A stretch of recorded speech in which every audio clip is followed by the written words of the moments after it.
Hello guys and welcome to the BP Gaming Network. We are playing Out of the Park Baseball 19 following our Oakland Athletics franchise during the 2018 season. So we just finished week number 8 and we'll kind of walk you guys through that. So this is one of our usual weekly updates where we kind of give you guys an update on how the week progressed. Let's go through the calendar and just quickly do a rundown for the week. So it was another rough week for Oakland, although we improved our position in our division standings, but we still struggled to win some games. So the week started on May the 14th, and we had a 3-game series against the Boston Red Sox on the road. Then we had another 4-game series against the Toronto Blue Jays, also on the road. So game 1, we lost 5-1, and we'll go pitching wise. We had Chris Bassett, who's been pitching really well so far into the season, but he struggled in this game. He pitched in 5 innings, and he gave up 8 hits, 4 runs, and 4 of them earned. Gave up 5 walks. His ERA is still a decent 3.70, and then we had the bullpen come in and try to hold it down, but it was already done. Offensively, we couldn't get anything going. Nobody worthy of mentioning, really. I mean, we had a double by Simeon and Lowry during different innings in the game, but not enough to get us or even to make us competitive. So Boston beat us 5-1. They had Carlos Villanueva pitching for them. He went 7 innings, gave up 4 hits and just 1 earned run, which is great for him. He had a good day. His ERA is 4.07 so far. Their bullpen came in and basically shut it down for them and allowed the team to win. Looks like Craig Kimbrell picked up a little injury there in that game. The next game was another loss to the Red Sox. It was a bit closer this time. The Red Sox were able to beat us 6-5. We had Ben Bracewell this time pitching for Oakland. Ben, if you recall, is a recent call-up to the big leagues. This was his first game pitching, and we called him up from AAA due to some of the struggles we've been having in our pitching staff. And he pitched well. He went 4 2/3 innings, gave up 6 hits, gave up 2 runs, and only one of them was earned. He only gave up 1 walk, only had 2 strikeouts, but he was able to really pitch well in those 4 2/3 innings. His ERA, starting ERA was 1.93, so that's really tremendous. That's awesome to see a young guy come in and in his debut perform like that. And then we had our bullpen that came in and did a decent job trying to keep the game close. Emilio Pagan ended up giving up some runs there, which potentially cost us the game. For Boston, they had Rick Porcello, who didn't pitch well either. He went 4 1/3 innings, gave up 10 hits, 5 earned runs. His ERA is 4.01. Nonetheless, their offense was able to come through for them and secure a win. Offensively, we had Bruce Maxwell, Marcus Simeon, and Renato Nunez, who had doubles. Jet Lowry had a home run in the 4th inning.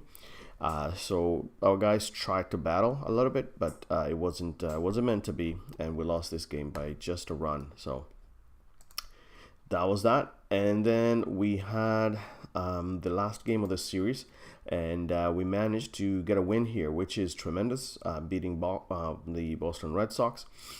So we beat them by 8 runs, by 6 runs actually, so it was 8-2.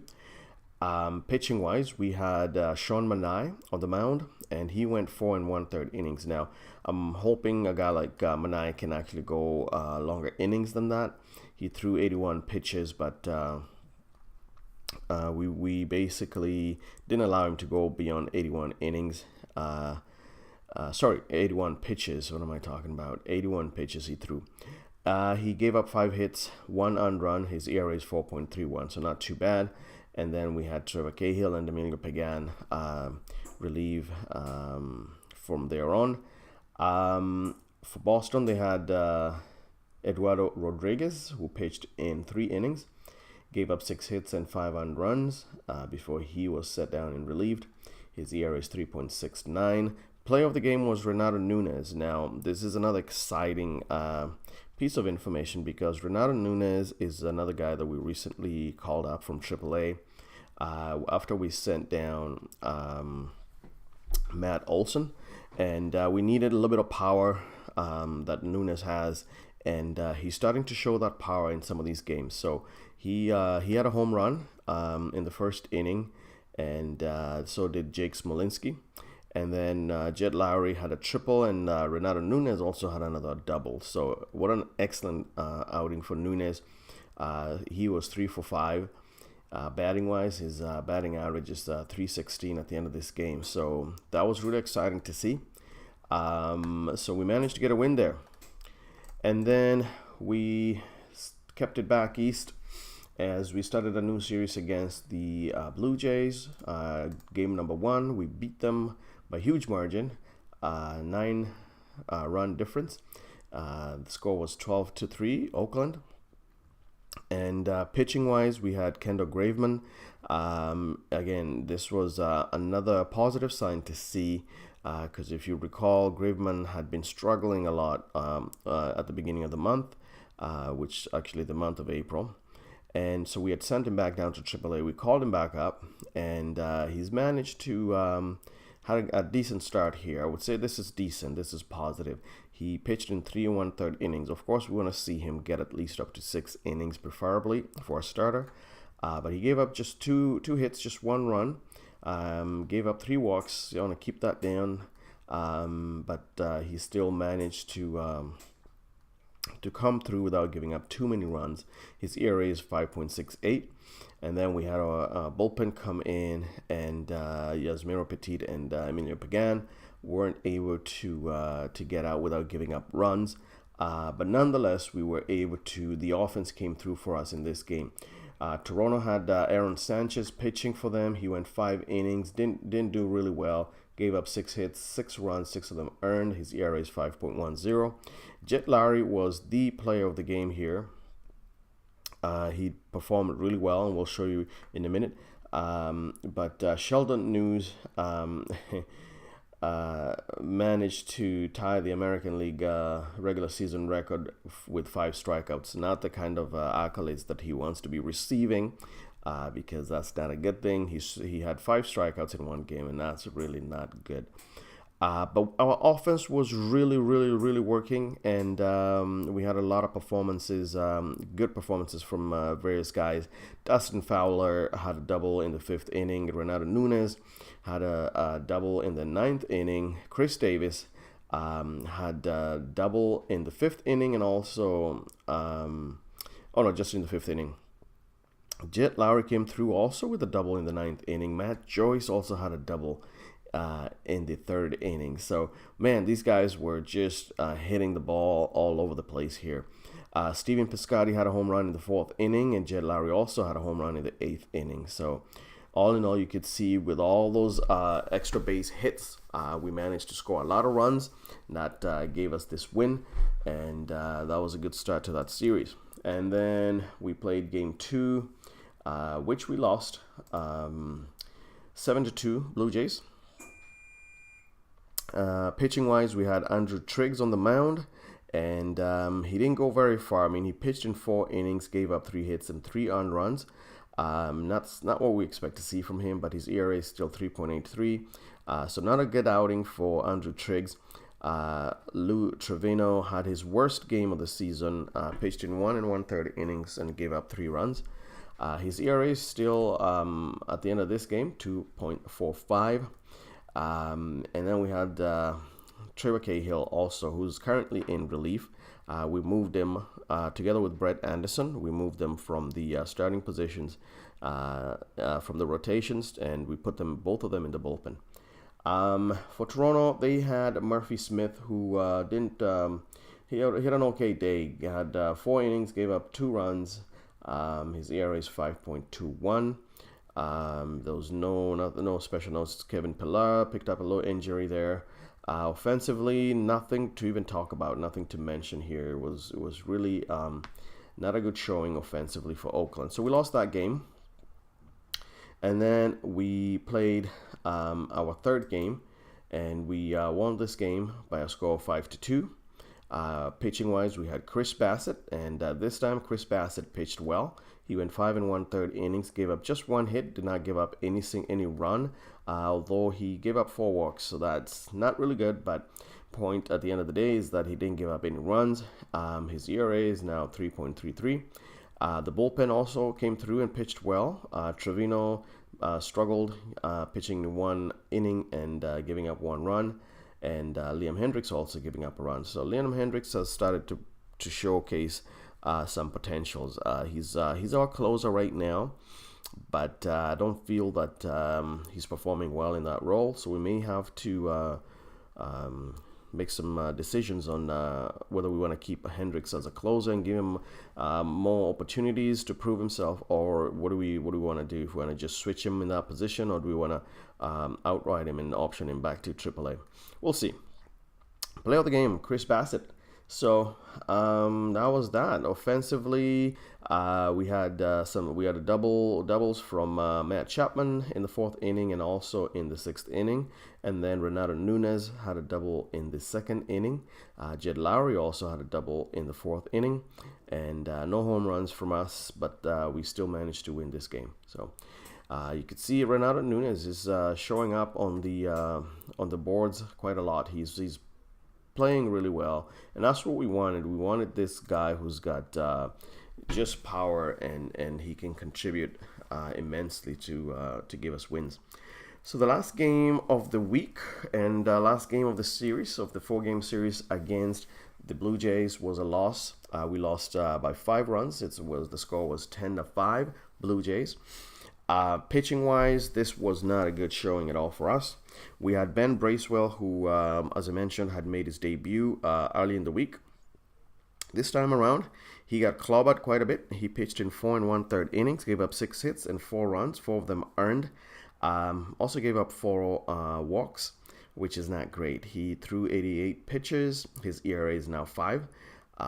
Which is not really good, but young guy, we're still not going to lose hope. We're going to give him a few more opportunities to see if he can straighten himself out. The bullpen was a struggle. Brett Anderson really let us down.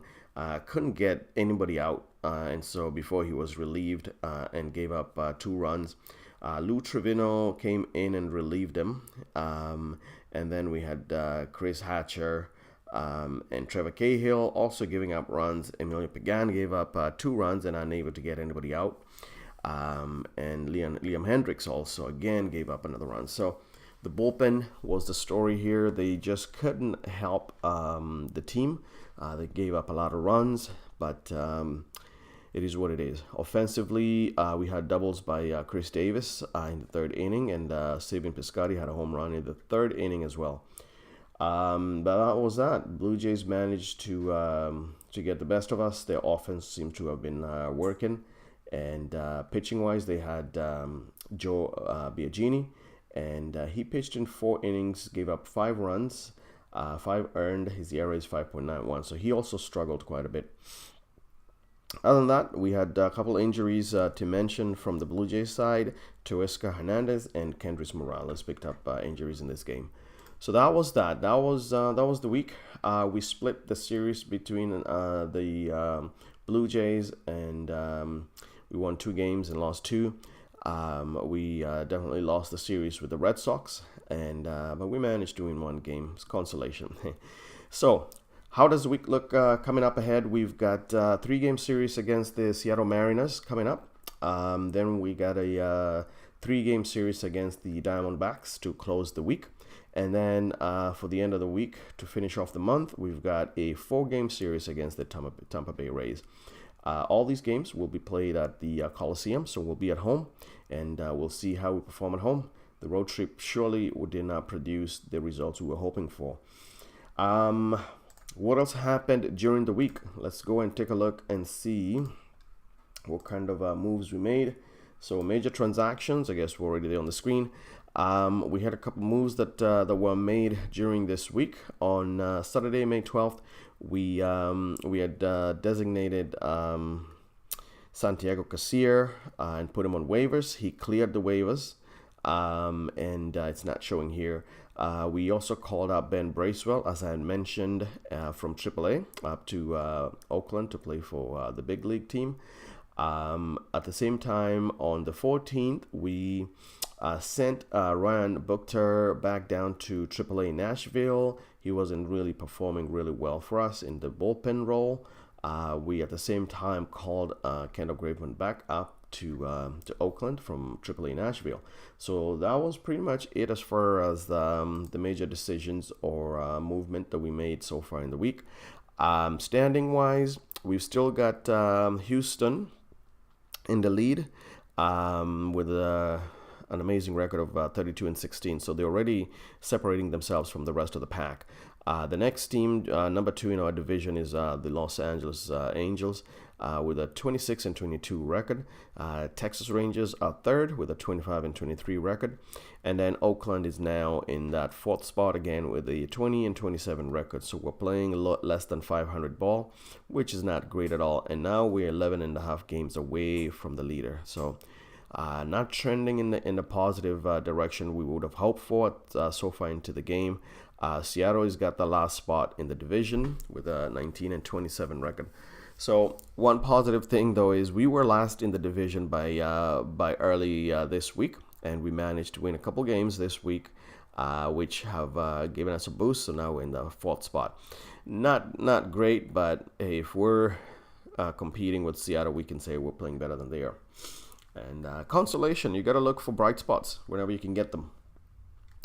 Leaderboards, that's how they stack up there. You can see we're not going to focus too much on that today. I can tell you right now, our pitching staff is so-so. Our bullpen that was doing so well in April is now struggling, and we're not really doing very well pitching-wise, especially from our bullpen. What else? We will make some announcements as well. We can tell you that the draft poll has now been made available, and that's a list of the draftees. These are the guys with the highest potential in the draft pool. You can see we've got a whole bunch of guys here that we need to scout and figure out who we're going to pick in the upcoming draft. When is the draft? The draft is going to be on June 4th. So the MLB first year player draft is on June 4th this year. And we're getting closer to that time. So the draft pool is out. The draft order, I can show you here. You'll see where Oakland sits. So we are selecting 9th in the first round. And then we don't have any picks in the supplemental first round. And then we're also selecting 7th in the second round. And we're also selecting 7th in the third round. And then we are selecting 9th in the fourth round. And we're selecting 9th in the fifth round. We're also 9th in the sixth round. 9th in the seventh. 9th in the 8th, 9th in the 9th, and 9th spot in the 10th round, and also 9th again in the 11th round. So you can see the trend there for the remainder of the rounds. We are 9th all the way through to the 25th round. So we're in a good spot, especially for the first and second round. Second round, we're picking 7th. First round, we're picking 9th.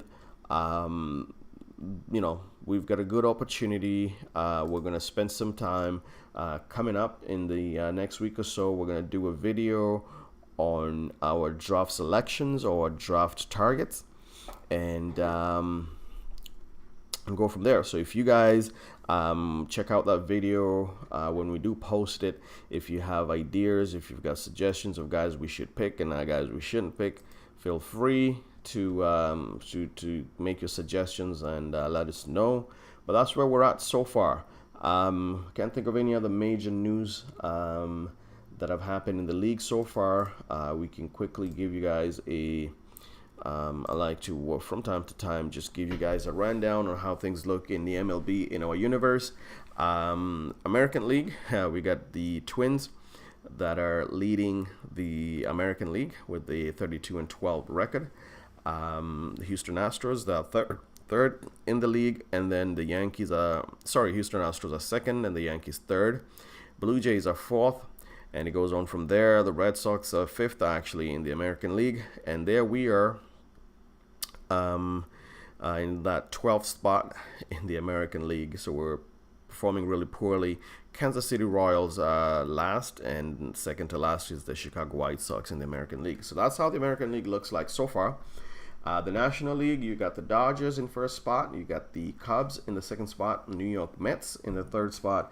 And the Phillies in that fourth spot. And then you got the Braves in the fifth spot, and at the bottom you've got the Reds, Cincinnati Reds, dragging the train from the bottom, and then you got the Marlins in the second to last, and the Rockies in that third from last. So that's a picture so far as it looks in the MLB, and big news is the draft that's coming up. So stay tuned. We hope you enjoyed the video, and like I said, we've got some decisions to make there pitching wise with the guys who are struggling, and we'll be doing that. And so I hope to see you in our next video, and we'll showcase a game for week 9, and at the same time we'll do a weekly review at the end of the week. All right guys, thanks for watching. Bye.